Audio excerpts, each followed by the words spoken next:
I'm planning my curtain that I'm making. I just been to the nail and I bought a tension curtain rod for £4.50 to go on my hallway hallway window. And I'm planning to do this in the Bojagi style, which is basically using fabrics like this that are see-through but double-sided, and making this with what we call flat felt seams. Basically the curtain will have no raw edge on either side.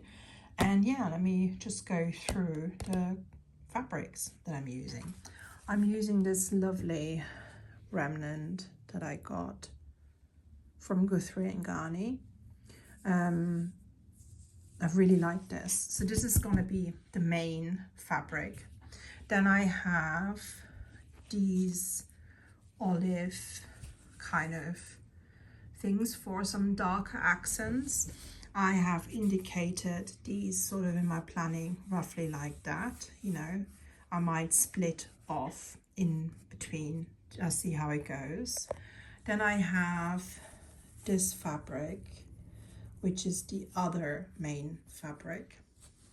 And then in between I'll have this yellow. So yeah, you see here, I think it's my first go at this. I think it's gonna look nice. And yeah, I'm excited to start. So this is so far my Bojagi curtain. Little bit of a boo-boo with fabric placements, but I'm not gonna worry about that. I'm aware of it now, it will get better. Also, I've sewn over the thing for the curtain rod. Not thinking that it probably would have been better to do that after I finished off the side seams, but that's easy to fix. So yeah, you know, it is sort of weirdly therapeutic. Some of the fabrics are easier, like this kind of fabric, very easy. This kind of fabric, very easy. This is okay, but this is a pain to work with. So yeah, but it's starting to look all right. So progress on my Bojagi inspired curtain. I'm really quite chuffed with it, and it's nearly finished. I'm just gonna put a strip of yellow on the bottom to finish it off. And then I'm gonna hang it and show you what it looks like when it's completely finished. What I will say is that if you use different types of fabrics that have different amount of ease and stretch, you will not get super clean lines like you do if you use the Rami fabric that is Korean, that is a bit like linen. So obviously, if this was all linen, this would all be very crisp, but I don't mind because it looks still really, really good. I like it, and it was fun to do.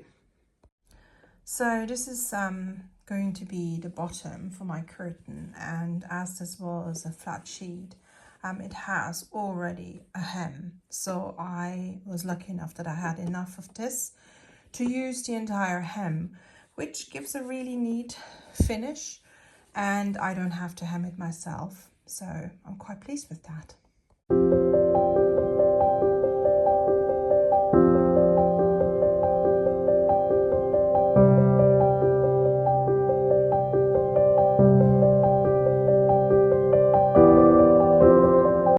So I hope you enjoyed some of the glimpses of me making my curtain using a patchwork technique called jogakbi, which is a Korean patchwork technique that I first saw on, you know, like in K-dramas really. And I found this amazing Korean American textile artist called Youngmin Lee. She is incredible.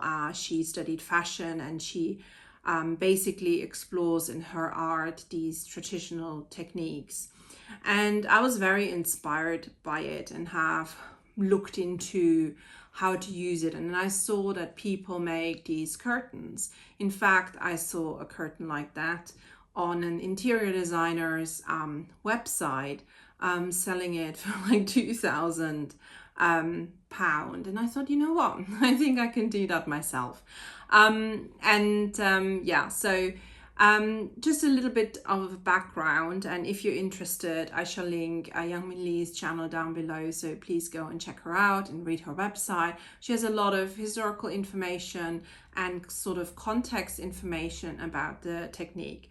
So jogakbi is a patchwork technique which uses what is in Korean called samsol, what we refer to as flat fell seams. So you basically create a piece of fabric out of smaller pieces of fabric that have no wrong or right side. Ideally, you use fabrics that don't have a visible definition between the wrong or the right side. So in traditional Korean fabric making, there would have been a fabric called rami, which is a little bit like linen or a heavier cotton, and it comes in various strengths, or even silks and things like that. And you would create fresh cloth out of it. And it started as a very sustainable kind of technique. You use fabric pieces from fabric that might as a whole no longer be serviceable, but still has good pieces left. This is not a unique thing, obviously, to Korea. This kind of stuff was done everywhere.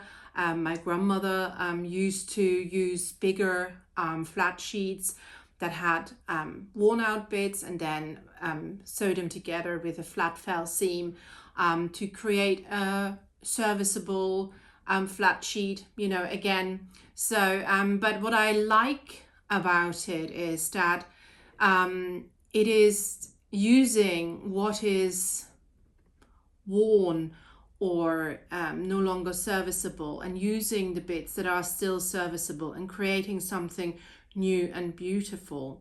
And quite often these patchworks are used in bojagis, which is a wrapping cloth. If you ever watch K-drama, you will have seen how they wrap. Let's say you bring a gift and it's wrapped in cloth, and it will create like a handle. So it's a wrapping cloth, and they use it for all sorts of things. But also it has become quite fashionable as a textile art, and there's a lot of Korean textile artists like Youngmin Lee and other artists who are exploring these kind of techniques to create something. I've seen these curtains and I thought I have a go and I really enjoyed the process. What did I do differently? Obviously, I didn't use rami or any kind of linen fabric. A lot of it was this old flat sheet that is left over from, I used it as the backing for a quilt that I made. And so I had some pieces left, and I still have some left here as well, which can be used for something else. And I used some textile fabrics that I had. One which is this beautiful one, and this would be a blouse fabric, and some olive pieces which are now all gone. They're all in the curtain, of a linen viscose mix that I had left over from a project. So all kind of fabrics that in themselves would no longer be enough to make a garment, but certainly were enough to make something like that. So definitely within the spirit of things. But because the fabrics were all different materials and different weights, it cannot be as neat and as streamlined as if I had just used same weight linen. But that would have meant me buying new fabrics to do that. And that is not really in the spirit of things for me. I really wanted to make something with fabrics that had no other purpose, that would create a piece of fabric that is now something beautiful and serviceable.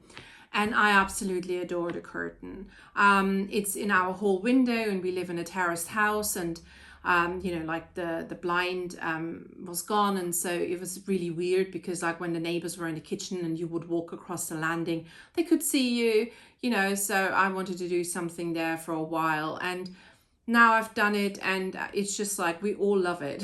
You know, like my husband loves it, the kid loves it, I love it. It just is beautiful, and it gives this beautiful diffused light. It will also protect a little bit from the afternoon sun that hits that window in the summer.